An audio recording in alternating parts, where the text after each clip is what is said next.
जय हिंद स्टूडेंट्स, कैसे हैं आप सभी। आई होप आप सभी अच्छे होंगे और अपनी तैयारी को और बेहतर बना रहे होंगे। तो एक बार फिर से स्वागत है आपका अपने ऑनलाइन प्लेटफॉर्म संस्कार स्टडी पर। और आज हम आपके लिए लेकर आए हैं दूसरा प्रैक्टिस सेट। ठीक है, पहले में आपका काफ़ी अच्छा रिस्पॉन्स रहा, तो उसी हिसाब से हमने और बेहतर क्वेश्चन बनाने की प्रयास किया है। ठीक है, तो बिना किसी देरी के चलिए शुरू करते हैं अपना दूसरा प्रैक्टिस सेट। चलिए, आज का पहला क्वेश्चन है, कथा सरित सागर एक साहित्य कीर्ति मूल रूप से निम्नलिखित में किस भाषा में रची गई थी। और ये क्वेश्चन पूछा गया था आपका एसएससी सीपीओ 2024 के अंदर। ठीक है, तो आपके पर्सन क्या ऑप्शन सुन लीजिए। ऑप्शन है आपके प्राकृत, तमिल और सी नंबर संस्कृत और डी पाली। आपको बताना है कि जो कथा सरित सागर है वो किस भाषा में रची गई थी। ठीक है, तो उससे पहले अपने बात कर लेते हैं कि ये इसके लेखक कौन थे। जो इसके लेखक हैं कथा सरित सागर के, तो वो कौन है, तो वो है सोमदेव। और सोमदेव का संबंध किससे है, तो ये कश्मीरी ब्राह्मण थे। ठीक है, ये बात आप ध्यान रखेंगे। और जो कथा सरित सागर है, इसकी रचना है वो 11वीं शताब्दी में की गई थी। 11वीं शताब्दी में की गई थी। ठीक है, और ये किस भाषा में रचित है, तो ये संस्कृत भाषा में रचित है। इसका ऑप्शन नंबर सी सही हो जाएगा। भाई, कथा सरित सागर किस भाषा की है, तो ये संस्कृत भाषा की है। ठीक है, और इसके जो लेखक हैं वो सोमदेव हैं। और सोमदेव जी क्या हैं, तो एक कश्मीरी ब्राह्मण हैं। और इसकी रचना जो 11वीं शताब्दी में की गई थी। ठीक है, तो चलिए अपने नेक्स्ट क्वेश्चन की ओर। अगला जो आपका क्वेश्चन रहने वाला है वो रहने वाला है वाद्य यंत्र से संबंधित। ठीक है, वाद्य यंत्र से संबंधित क्या रहने वाला है, तो वाद्य यंत्र से संबंधित आपका क्वेश्चन है कि उस्ताद बिंदा खान का संबंध निम्नलिखित में से किस वाद्य यंत्र से है। ठीक है, तो आपको बताना है कि किस वाद्य यंत्र से है। आपके ऑप्शन सुन लीजिए आप। पहला ऑप्शन है आपका बांसुरी, बी नंबर है तबला और सी नंबर शहनाई और डी नंबर सारंगी। ठीक है, किसका बताना है आपको संबंध, तो उस्ताद बिंदा खान का बताना है। ठीक है, तो ये क्वेश्चन किस में पूछा गया था, तो ये क्वेश्चन पूछा गया था एसएससी जीडी 2024 के अंदर। ठीक है, तो उससे पहले अपने कुछ बात कर लेते हैं। यहाँ पे लिखा गया बांसुरी। बांसुरी से प्रसिद्ध आपने कौन से कलाकार का नाम सुना होगा, तो बांसुरी से प्रसिद्ध आपने सुना होगा हरि प्रसाद चौरसिया। हरि प्रसाद चौरसिया का संबंध किससे है, तो इनका संबंध है बांसुरी से, हरि प्रसाद चौरसिया। ठीक है, हरि प्रसाद चौरसिया जी का संबंध पूछे किससे है, तो बांसुरी से इनका संबंध है। फिर अपने बात कर लेते हैं कि तबला से संबंधित किस प्रमुख व्यक्ति को जाना जाता है। तो तबला से संबंधित आपने पिछले एग्जामों में सुना होगा कि तबला से संबंधित हैं वो है अल्लाह रखा खान। अल्लाह रखा खान का संबंध किससे है, तो आप बोलेंगे सर अल्लाह रखा खान का संबंध तबला वादक है ये। ठीक है, तो फिर अपने बात कर लेते हैं शहनाई से संबंधित कौन है। तो शहनाई से संबंधित आपने सभी ने नाम सुना होगा कि बड़े फेमस हैं, बिस्मिल्लाह खान का संबंध किससे है, तो बिस्मिल्लाह खान का संबंध शहनाई से है। बिस्मिल्लाह खान का संबंध किससे है, तो बिस्मिल्लाह खान का संबंध शहनाई से है। और इसका जो आपका आंसर रहने वाला है वो क्या रहने वाला है, तो इसका आंसर सारंगी रहने वाला है। ऑप्शन नंबर डी इसका आपका राइट आंसर होने वाला है। ऑप्शन नंबर डी, उस्ताद बिंदा खान का संबंध किससे है, तो सारंगी से आपका। तो चलिए अपने नेक्स्ट क्वेश्चन की ओर चलते हैं। नेक्स्ट क्वेश्चन पे चलने से पहले मैं आपको बता दूं कि जो भी भाई बंधु इस चैनल पे नए हैं वो ज़्यादा से ज़्यादा हमें सपोर्ट करें और चैनल को सब्सक्राइब करना ना भूलें। ठीक है, तो चलते अपने नेक्स्ट क्वेश्चन की ओर। आज का अपना जो तीसरा क्वेश्चन रहने वाला है वो रहने वाला है पर्वत शिखर से। पर्वत शिखर से इसमें आपसे क्या पूछा है कि निम्नलिखित में से कौन सा पर्वत शिखर काराकोरम रेंज में स्थित है। और ये क्वेश्चन आप से पूछा गया था एसएससी सीपीओ 2024 के अंदर। ठीक है, अभी पीछे एग्जाम हुआ इसका। आपके ऑप्शन सुन लीजिए आप। त्रिशूल, बी नंबर है केटू, सी नंबर है कामेत और डी नंबर है नंदा देवी। ठीक है, उससे पहले अपने बात कर लेते हैं ऑप्शन की। जो त्रिशूल आपको है वो त्रिशूल आपका पड़ता है कहाँ पे, तो उत्तराखंड में पड़ता है आपका त्रिशूल पर्वत। ठीक है, त्रिशूल भी उत्तराखंड में पड़ता है। और अपने बात कर लेते हैं कामेत भी कहाँ पे पड़ता है, तो उत्तराखंड में पड़ता है। और नंदा देवी भी कहाँ पे पड़ता है, तो ये भी पड़ता है आपका उत्तराखंड में, ठीक है। उससे बाद में अपने बात करते हैं नंदा देवी की जो हाइट है, ऊंचाई है, वो कितनी है। तो नंदा देवी की होगी 7817 मीटर, ठीक है। ये नंदा देवी की हाइट होगी 7817 मीटर। और इसके अलावा आप नंदा देवी में क्या बात ध्यान रखेंगे कि नंदा देवी भारत की दूसरी सबसे ऊंची चोटी है, भारत की सेकंड हाईएस्ट पीक है जो नंदा देवी है, ठीक है। इसके बाद में अपने बात कर लेते हैं कि इसका जो आंसर है वो क्या रहने वाला है, ठीक है। तो जो काराकोरम रेंज है उसके अंदर आपकी K2 चोटी पड़ती है, तो इसका जो आपका आंसर रहने वाला है K2। और K2 के अंदर अपने बात कर लें कि K2 की हाइट कितनी है, तो K2 की हाइट है आपके 8611 मीटर, ठीक है। ये K2 की हाइट हो जाएगी। और जो K2 पड़ता है ये POK के अंदर पड़ता है, आपने नाम सुना होगा, पाक अधिकृत क्षेत्र है, ठीक है, पाक ऑक्यूपाइड क्षेत्र के अंदर पड़ता है। तो K2 वहाँ पड़ता है POK के अंदर, ठीक है। और इसकी हाइट 8611 मीटर है, आप इसका ध्यान रखेंगे। नंदा देवी की अगर हाइट पूछे तो वो 7817 मीटर है, ठीक है। तो इसका आंसर क्या रहने वाला है, ऑप्शन नंबर बी K2। चलते अपने नेक्स्ट क्वेश्चन की ओर।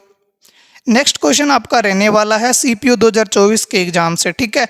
CPU 2024 में अंदर क्या पूछा गया था कि दशहरा हिंदू पंचांग के मास में मनाया जाता है, मतलब दशहरा जो कौन से महीने में मनाया जाता है, ये हिंदू पंचांग के अकॉर्डिंग है, ठीक है। तो आपके ऑप्शन है, ऑप्शन नंबर ए आश्विन, आषाढ़, चैत्र या कार्तिक, ठीक है। तो ये कौन से महीने में मनाया जाता है, उससे पहले मैं आपको बता देता हूँ कुछ इसके बारे में। जो आपके आश्विन महीना है इसके अंदर आपको पता होना चाहिए कि आश्विन से आप ये बात ध्यान रखेंगे कि आश्विन के अंदर ही क्या मनाया जाता है, तो आश्विन के अंदर ही आपका मनाया जाता है दशहरा, ठीक है।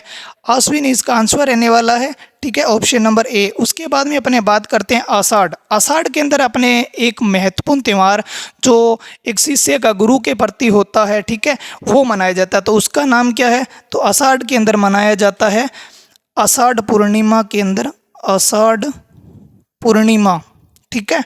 आषाढ़ पूर्णिमा के अंदर बड़ा फेमस है, आपको अगर पता है तो आप कमेंट करिए।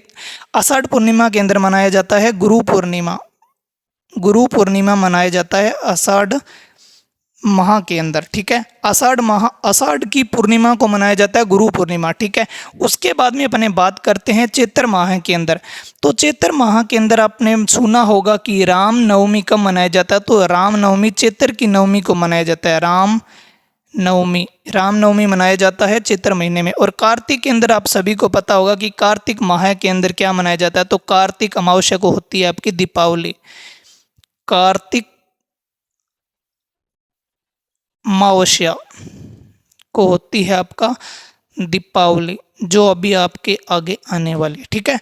तो इसका आंसर आपको बता दिया कि आश्विन के अंदर होता है दशहरा, ठीक है। तो चलते अपने नेक्स्ट क्वेश्चन की ओर। अगला जो आपका आंसर पर्सन रहने वाला है, ठीक है, वो क्या रहने वाला है, वो रहने वाला है नाटक अकादमी पुरस्कार से संबंधित, ठीक है। तो ये क्या है, अपने बात कर लेते हैं इसकी। तो इसने पूछा है आपसे SSC GD 2024 के अंदर कि किस भारतीय नृत्य कलाकार ने छऊ नृत्य के लिए 2018 में संगीत नाटक अकादमी पुरस्कार जीता। आपके ऑप्शन है तपन कुमार पटनायक, अरुणा कुमार मोहती, गोपिका वर्मा और अक्खम लक्ष्मी देवी, ठीक है। उससे पहले अपने ऑप्शन की बात कर लेते हैं। कुछ ऑप्शन में बात करने से पहले अपने बात कर लेते हैं छऊ की। छऊ बेसिकली तीन हैं जो तीन अलग अलग क्षेत्रों में मनाए जाते हैं। मैं आपको बता दूं कौन कौन से हैं। छऊ मनाया जाता है बेसिकली पश्चिम बंगाल में, पश्चिम बंगाल। और पश्चिम बंगाल के अंदर छऊ का क्या नाम है, तो पुरुलिया छऊ बोलते हैं इसको। पुरुलिया छऊ कहाँ मनाया जाता है, तो पुरुलिया छऊ मनाया जाता है आपका पश्चिम बंगाल में। फिर से सुन लेना, छऊ तीन है जो अलग अलग क्षेत्रों में होता है और इनके अलग अलग ही नाम है छऊ। तो पुरुलिया छऊ पूछे कहाँ मनाया जाता, तो वो मनाया जाता है आपके पश्चिम बंगाल के अंदर। फिर उसके बाद में बात करते हैं अपने एक छऊ है जिसका नाम है मयूरभंज छऊ, मयूरभंज छऊ ये मनाया जाता है मयूरभंज से, आपको पता है ओडिशा में मनाया जाता है, ओडिशा के अंदर मनाया जाता है मयूरभंज छऊ, ठीक है। उसके बाद तीसरे की अपने बात कर ले तो तीसरा कौन सा आपका जो झारखंड में मनाया जाता है उसका नाम है सरायकेला छऊ, सरायकेला छऊ। सरायकेला छऊ आपके कहाँ मनाया जाता है? तो ये मनाया जाता है आपके झारखंड में, झारखंड के अंदर मनाया जाता है। ठीक है, तो तीनों के मैंने नाम बता दिए, 3 अलग अलग क्षेत्रों के अंदर मनाए जाते हैं।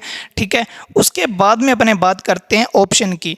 यहाँ पे आपको एक नाम दिखाई दे रहा है गोपिका वर्मा। ठीक है, गोपिका वर्मा का जो संबंध किस नृत्य से है, तो आप हमें जल्दी से कमेंट करके बताइए कि गोपिका वर्मा का संबंध किससे है। ठीक है, तो आपने सुना होगा गोपिका वर्मा, कल ही मैंने एक नृत्य लिखाया था आपको, मोहिनी अट्टम। मोहिनी अट्टम नृत्य, मोहिनी अट्टम कहाँ का है? तो केरल। उसी की प्रसिद्ध जो नृत्यांगना है वो कौन है? गोपिका वर्मा है। ठीक है, गोपिका वर्मा का संबंध आपसे पूछे किससे है? तो मोहिनी अट्टम से। और मोहिनी अट्टम कहाँ किया जाता है? तो ये केरल में किया जाता है। ठीक है, फिर बात करते हैं अपने अक्खम लक्ष्मी देवी की। ये मणिपुरी नृत्य की प्रमुख डांसर है, मणिपुरी। ठीक है, मणिपुरी की प्रमुख है ये मणिपुरी के। ठीक है, मणिपुरी, उसकी फेमस नृत्यांगना है अक्खम लक्ष्मी देवी। ठीक है, और इसका जो आपका आंसर रहने वाला है वो कौन सा रहने वाला है आपके हिसाब से? तो आपके हिसाब से इसका आंसर रहने वाला है तपन कुमार पटनायक। ठीक है, Tapan Kumar Patnaik option number A, जिनको 2018 में संगीत नाटक अकादमी पुरस्कार मिला था, और ये पूछा गया था आपके एसएससी जीडी 2024 के अंदर। ठीक है, तो चलते अपने नेक्स्ट क्वेश्चन की ओर। आपका अगला जो क्वेश्चन रहने वाला है वो है उत्सव से। और ये उत्सव आप सभी ने सुना है, पर इसको पूछने का तरीका थोड़ा ऐसे बोलते हैं ना आजकल, थोड़ा कैजुअल तरीका है। ठीक है, तो कैजुअल किस प्रकार है? तो आपसे इसने पूछा है कि हॉर्नबिल उत्सव में निम्नलिखित में से किस मूल जनजाति अपनी सांस्कृतिक और परंपराओं का प्रदर्शन करती है? मतलब हॉर्नबिल जो उत्सव है वो कौन सी जनजाति द्वारा किया जाता है, वो आपसे पूछा है, ना कि ये पूछा कि हॉर्नबिल उत्सव कहाँ किया जाता है। तो अपने हॉर्नबिल उत्सव को पूरा डिटेल से कर लेते हैं। तो हॉर्नबिल उत्सव आपका कहाँ होता है? तो सबसे पहले आपको पता होना चाहिए हॉर्नबिल उत्सव आपका नागालैंड में होता है। ठीक है, और कब से कब तक होता है? तो 1 दिसंबर से 10 दिसंबर तक आपका ये 10 दिन का उत्सव है, और ये वार्षिक उत्सव है, वर्ष में एक बार किया जाता है। और कब से कब तक किया जाता है? तो आपको बताया कि 1 दिसंबर से 10 दिसंबर के बीच में ये किया जाता है। ठीक है, फिर इसको बोलते हैं आपके त्योहारों का त्योहार। ठीक है, किसको बोलते हैं? तो हॉर्नबिल उत्सव को क्या बोलते हैं? त्योहारों का त्योहार। ठीक है, ये बात आप कॉपी में ढंग से लिख लीजिएगा कि हॉर्नबिल उत्सव को त्योहारों का त्योहार भी बोलते हैं। ठीक है, और ये कब से कब तक किया जाता है? तो 1 दिसंबर से 10 दिसंबर के मध्य ये किया जाता है। तो यहाँ पे आपसे पूछी है कि इसको करने वाली जनजाति कौन सी है, तो आपको नागालैंड से यही पता चल गया कि आपका ऑप्शन नंबर सी, इसको नागा जनजाति द्वारा हॉर्नबिल उत्सव किया जाता है। इसकी प्रसिद्ध जो ये नागा जनजाति है उसके मूल संस्कृति के रूप में इसको मनाया जाता है। ठीक है, चलते हैं अपने नेक्स्ट क्वेश्चन की ओर। आज का जो आपका 7 नंबर प्रश्न रहने वाला है वो क्या है? ये है आपका कांग्रेस से। कांग्रेस के अंदर इसने क्या पूछा है? तो कांग्रेस के अंदर बड़ा ही अच्छा क्वेश्चन बनता है कि सरोजिनी नायडू ने किस वर्ष में भारतीय राष्ट्रीय कांग्रेस के अध्यक्ष के रूप में कार्य किया था? ठीक है, यहाँ पे थोड़ा क्वेश्चन मिस हो गया है, तो इसको ऐसे समझना आप कि सरोजिनी नायडू ने किस वर्ष भारतीय राष्ट्रीय कांग्रेस के अध्यक्ष के रूप में कार्य किया था। ठीक है, और यही क्वेश्चन आपके लेटेस्ट पूछा गया एसएससी जीडी 2024 के अंदर। ठीक है, तो आपके ऑप्शन सुनिए। आपके ऑप्शन है 1925, 1921, 1935, 1931। उससे पहले अपने कांग्रेस के बारे में थोड़ी बातें कर लेते हैं। ठीक है, तो कांग्रेस के बारे में बातें करने से पहले आपको ये पता होना चाहिए कि कांग्रेस की स्थापना कब हुई। तो सभी को बेसिक पता है कि दिसंबर 1885 को इसकी स्थापना हुई थी। 1885 किसने की थी? तो ए.ओ. ह्यूम थे जो ब्रिटिश अधिकारी थे, उन्होंने ए.ओ. ह्यूम ने 1885 के अंदर कांग्रेस की स्थापना की थी। ठीक है, उसके बाद हम अपने बात कर लेते हैं, यहाँ पे आया है कि सरोजिनी नायडू। तो सरोजिनी नायडू भारत की पहली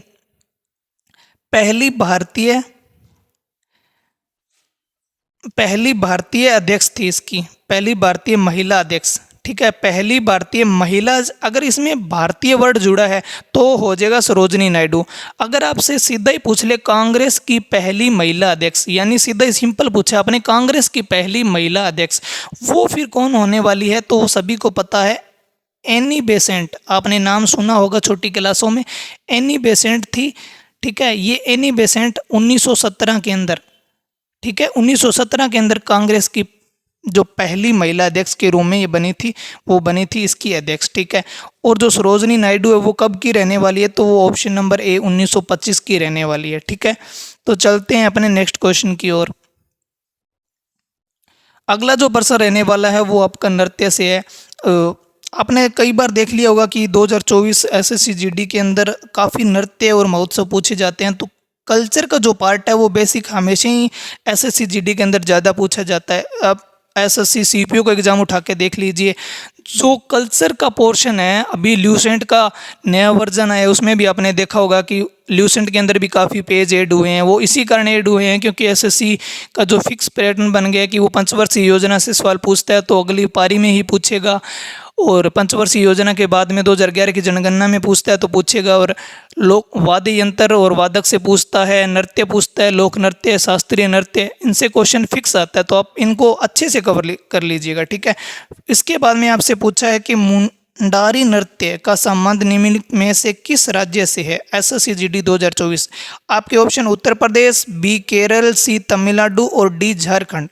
आप इन सभी को, आपको मैंने कल भी बोला था कि आप अच्छे से इनको अपने नोटबुक के अंदर नोट कर लीजिएगा। अगर मेरी मेहनत तभी सफल होगी जब आप जॉब के अंदर होगे। ठीक है, तो ज़्यादा से ज़्यादा अपनी तैयारी को बेहतर बनाइए और नोटबुक के अंदर नोट कर लीजिए। ठीक है, मेरे एक लाइक से कोई वो नहीं होने वाला है, पर आप जब जिस दिन सफल हो जाओगे उस दिन हमारा जो परिश्रम है वो मेहनत या रंग लाने वाला है। ठीक है, तो आपके ऑप्शन ये 4 हो गए, आप इनमें से बताइए। उससे पहले अपने बात कर लेते हैं कि ये यूपी से कौन कौन से महत्वपूर्ण नृत्य हैं। तो यूपी की रासलीला बहुत प्रसिद्ध है, रासलीला वहाँ की बहुत प्रसिद्ध है। रासलीला हो गया, और नौटंकी भी कहाँ की प्रसिद्ध है, तो नौटंकी भी कहाँ की प्रसिद्ध है, उत्तर प्रदेश की प्रसिद्ध है।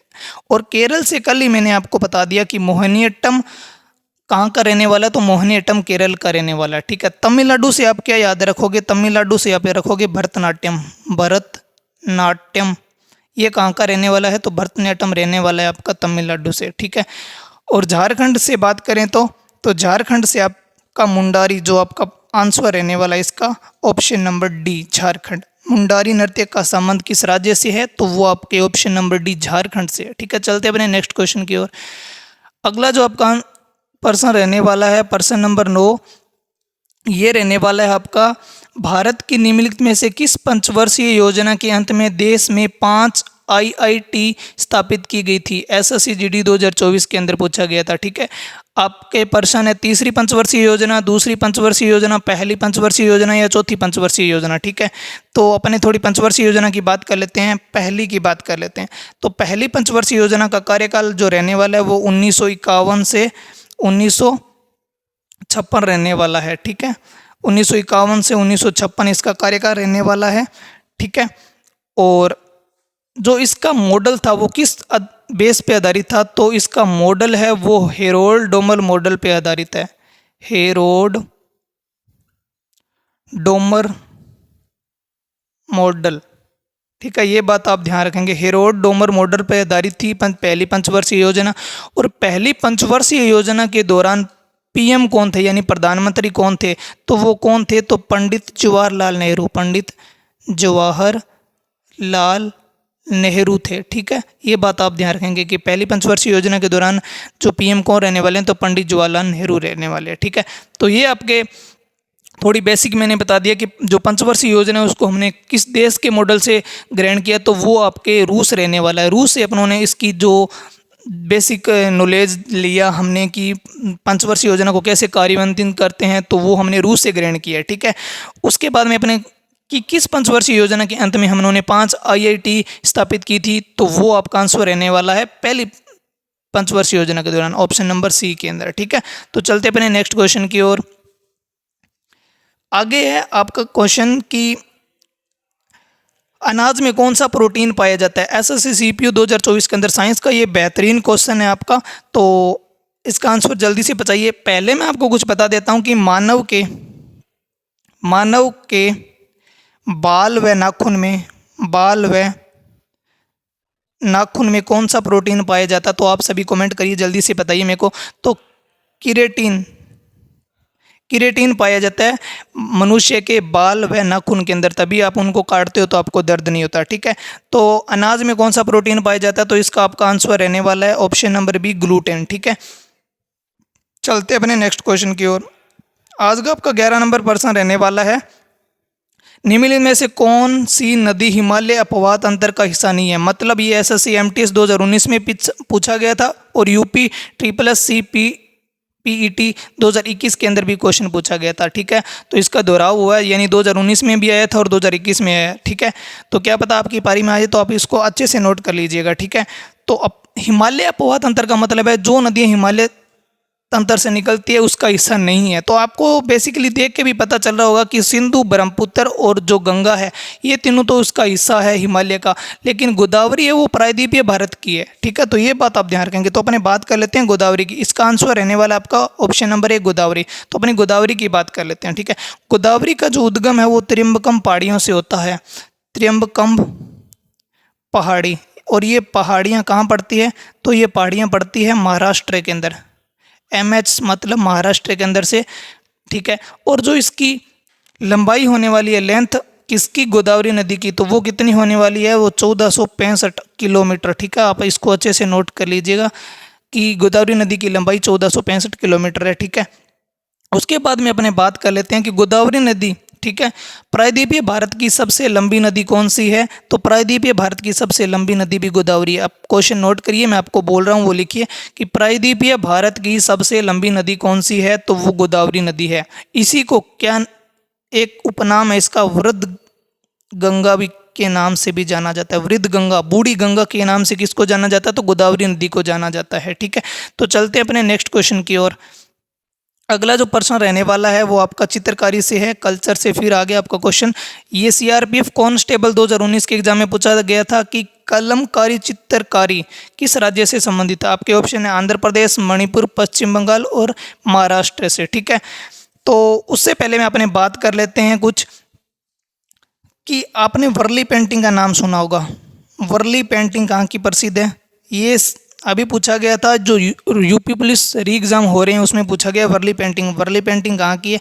तो वर्ली पेंटिंग महाराष्ट्र की है, ठीक है। उसके बाद में अपने बात करते हैं मधुबनी कहाँ की है? तो ये है बिहार की, ये भी आप ध्यान रखेंगे, ठीक है। मधुबनी कहाँ की है? बिहार की है। और वर्ली पेंटिंग महाराष्ट्र की है, ठीक है। और इसका जो आपका आंसर रहने वाला है कलमकारी कहाँ की है? तो आंध्र प्रदेश की है। चलते अपने नेक्स्ट क्वेश्चन की ओर। अगला जो आपका प्रश्न रहने वाला है वो नोबेल पुरस्कार से है। नोबेल पुरस्कार 2024 या 23 के जो भी हम लेटेस्ट, वो कोई भी आप पे एग्जाम होने वाला है उसमें आप याद करके जाइए, ठीक है। तो ये क्वेश्चन आपके कैलाश सत्यार्थी देश किस के क्षेत्र में नोबेल पुरस्कार मिला? मतलब कैलाश सत्यार्थी को किस क्षेत्र में आपके नोबेल पुरस्कार मिला? ये पूछा गया था एसएससी CHSL 2023 के एग्जाम में। आपके ऑप्शन है भौतिकी, साहित्य, शांति और अर्थशास्त्र, ठीक है। तो कैलाश सत्यार्थी आपने सुना होगा कि 2014 की बात है, 2014 की बात है। पाकिस्तान से एक महिला थी मलाला यूसुफजई,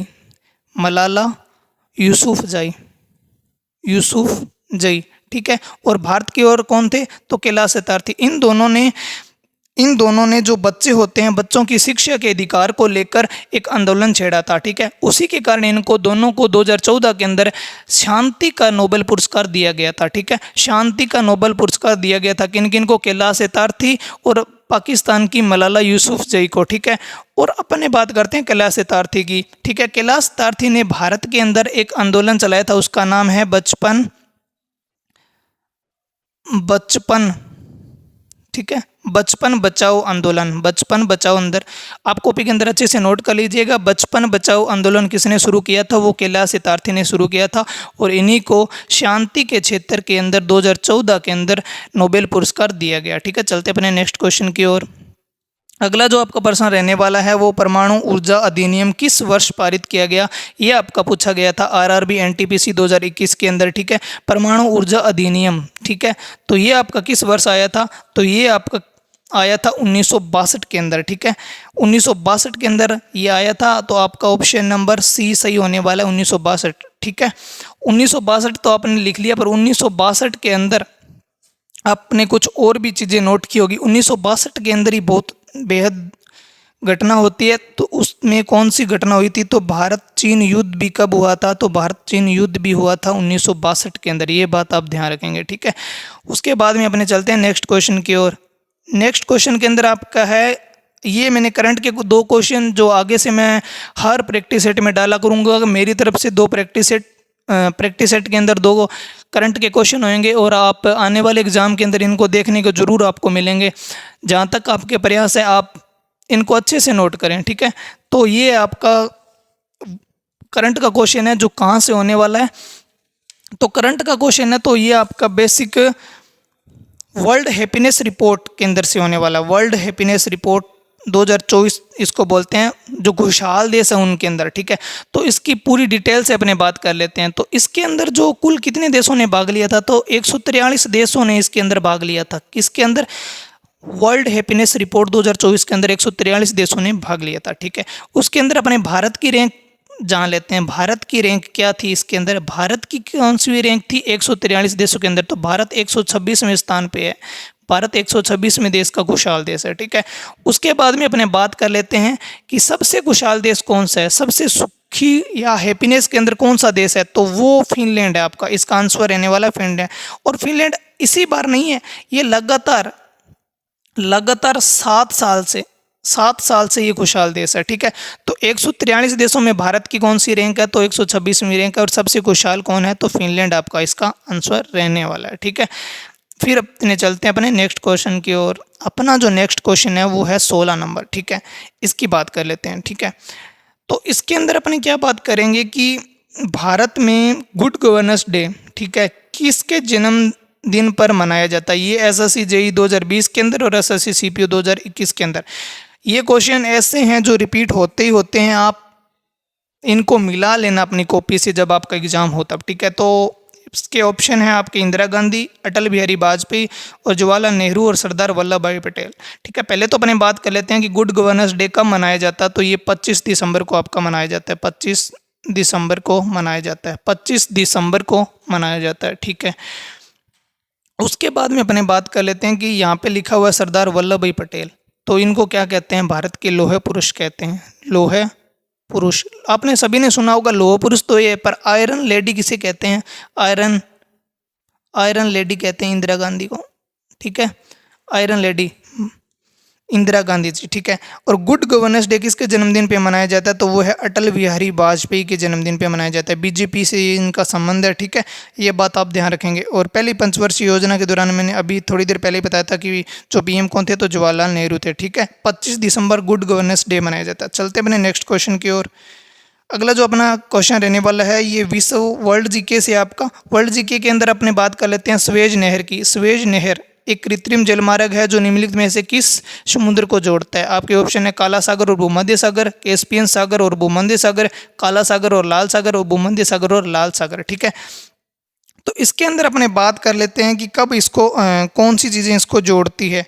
तो उससे पहले अपने बात कर लेते हैं कि ऐसा आपको देश बताना है जिसको आप क्या कहते हैं? नहरों का देश कहते हैं, यानी उसमें सर्वाधिक नहरें हैं। सर्वाधिक नहरों वाला देश, सर्वाधिक नहरों वाला देश कौन सा है? तो वो आपका पड़ोसी देश ये कौन सा है? तो पाकिस्तान है, ठीक है। पाकिस्तान को क्या कहते हैं? तो सर्वाधिक नहरें हैं वो किस देश के अंदर हैं? तो वो आपकी पड़ती है पाकिस्तान के अंदर। तो इसका जो आपका आंसर रहने वाला है वो क्या रहने वाला है? भूमध्य सागर और लाल सागर, यानी ऑप्शन नंबर डी आपका रहने वाला है। स्वेज नहर किन को जोड़ती है? तो भूमध्य सागर और लाल सागर को जोड़ती है स्वेज नहर, ठीक है। तो चलते हैं, ये कृत्रिम नहर है, ये भी आप बात ध्यान रखना, ठीक है। चलते हैं अपने नेक्स्ट क्वेश्चन की ओर। अगला जो आपका प्रश्न रहने वाला है वो है क्रिकेट स्टेडियम से। क्रिकेट स्टेडियम के अंदर आपने पूछा है चिन्ना स्वामी क्रिकेट स्टेडियम कहाँ पर स्थित है, ठीक है। एसएससी जीडी 2023 के अंदर पीछे से भी पीछे वाले एग्जाम के अंदर पूछा गया था कि चिन्ना स्वामी क्रिकेट स्टेडियम कहाँ स्थित है। उससे पहले अपने कुछ फेमस आपको क्रिकेट के स्टेडियम बता देता हूँ, जैसे नरेंद्र मोदी स्टेडियम। नरेंद्र मोदी स्टेडियम ये आप सभी को पता है कि क्रिकेट का सबसे बड़ा स्टेडियम है, और ये कहाँ पड़ता है? तो आपके गुजरात के अंदर पड़ता है। गुजरात के अंदर है नरेंद्र मोदी क्रिकेट स्टेडियम, ठीक है। उसके बाद में अपने बात करते हैं, आपने सुना होगा एक फेमस, जब आप टीवी पे देखते हो उसको, कि ईडन गार्डन, टीवी पे क्या देखते हो, तो टीवी पे सिर्फ आप क्रिकेट देखते हो, ठीक है, कुछ और मत समझ लेना आप। तो आप Eden garden cricket stadium, Eden garden cricket stadium, ये कब पड़ता है आपका, कोलकाता के अंदर, ठीक है, कोलकाता के अंदर आपका पड़ता है ईडन गार्डन, ठीक है। इसके बाद में अपने बात कर लेते हैं कि चिन्नास्वामी क्रिकेट स्टेडियम कहाँ पड़ता है। चिन्नास्वामी क्रिकेट स्टेडियम आपके कहाँ पड़ता है, तो ये आपका पड़ता है चेन्नई के अंदर। कहाँ पड़ता है, तो चेन्नई के अंदर आपका पड़ता है। ये आपका पड़ता है बेंगलुरु के अंदर, sorry, M Chinnaswamy cricket stadium आके पड़ता है बेंगलुरु के अंदर, ठीक है। तो चलते अपने नेक्स्ट क्वेश्चन की ओर। अगला जो आपका क्वेश्चन रहने वाला है ये इंपॉर्टेंट बुक से है, ठीक है, पुस्तक से। आपको मैंने बहुत सारी पुस्तकें हैं, आपको आगे लिखवाऊंगा। और पुस्तक से क्या क्वेश्चन है कि पुस्तक का नाम है द इम्पोर्टल ऑफ मेलुआ, ठीक है, किसके द्वारा लिखी गई थी। आपके ऑप्शन है अमीश त्रिपाठी, सलमान रुश्दी, रस्किन बॉन्ड और अरविंद अडिंग। उससे पहले अपने बात कर लेते हैं सलमान रुश्दी, इनका तो नाम आप सभी ने सुना होगा, ठीक है। तो सलमान रुश्दी की जो प्रमुख पुस्तक आप सभी ने सुन रखी है उसका नाम है midnight children, Midnights children. Midnight children किसकी पुस्तक है, तो सलमान रुश्दी की है। और सलमान रुश्दी की हाल ही में नई बुक कौन सी है, तो नाइफ, चाकू, इनकी नई पुस्तक है नाइफ, ठीक है। नाइफ और मिडनाइट चिल्ड्रन सलमान रुश्दी की होगी। अब अपने बात कर लेते हैं रस्किन बॉन्ड की। इनकी प्रमुख जो बुक है वो है the blue umbrella, the blue umbrella. ये आप कॉपी में नोट करिए, द ब्लू अम्ब्रेला किसकी बुक है, रस्किन बॉन्ड की है। और इनकी एक बुक है एंग्री रिवर, एंग्री रिवर, ठीक है। एंग्री रिवर और द ब्लू अम्ब्रेला किसकी है, रस्किन बॉन्ड की है। और इसका जो आपका आंसर रहने वाला है वो क्या रहने वाला है, तो अमीश त्रिपाठी जी द्वारा लिखी गई थी द इम्पोर्टल ऑफ मेलुआ, ठीक है। और ये पूछी गई थी CHSL 2023 के अंदर। चलते हैं अपने नेक्स्ट क्वेश्चन की ओर। आज का जो अपने लास्ट क्वेश्चन रहने वाला है ये है मेरी तरफ से आपको करंट का क्वेश्चन। और ये बड़ा ही अच्छा क्वेश्चन है, और ये भी पूछ लिया गया था आपके यूपी पुलिस 2024 के अंदर, जो अभी चल रहे हैं, 4-5 दिन पहले की बात है, ये यूपी पुलिस में आया हुआ क्वेश्चन है। तो इसमें आपसे क्वेश्चन पूछा गया कि हाल ही में किस मिशन को अंतरिक्ष अन्वेषण 2024 जॉन एल जैक स्विगर्ट जूनियर पुरस्कार मिला है, ठीक है। तो इसमें बड़े ही अच्छे क्वेश्चन बनते हैं, मैं आपको बहुत ही बढ़िया तरीके से आपको समझाने वाला हूँ, आप ध्यान दीजिए थोड़ा। तो इसमें आपको जो इसका आंसर रहने वाला है, ये चंद्रयान 3 जो अपने अभी मिशन लॉन्च किया था उसको ये पुरस्कार मिला है। उससे पहले अपने बात कर लेते हैं चंद्रयान 1 की। चंद्रयान 1 कब लॉन्च हुआ था, तो ये आपका 2008 के अंदर हुआ था, ये आप सभी लिखेंगे। और चंद्रयान 2 कब हुआ था, तो ये 2019 के अंदर हुआ था, ठीक है। और चंद्रयान 3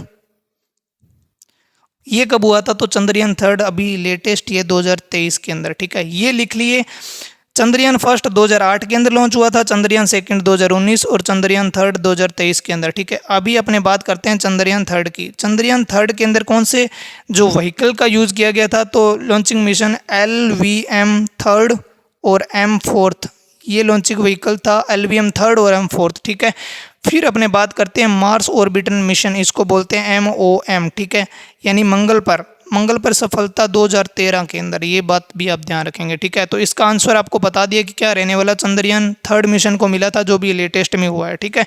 गगनयान अभी आगे अपने लॉन्च करेंगे 2024 के एंड में या फिर 2025 के अंदर ये जाने वाला है। तो ये थे आज के क्वेश्चन, आपने बहुत अच्छी तरीके से अपने नोटबुक के अंदर नोट किया होगा, आई होप, ठीक है। तो इन प्रश्नों को आप नोट कर लेना, ठीक है। तो डेली आप कमेंट करिए कि आपको कैसा लगा हमारा प्रैक्टिस सेट। और चलिए मिलते हैं अपने नेक्स्ट वीडियो के अंदर। जय हिंद सभी को।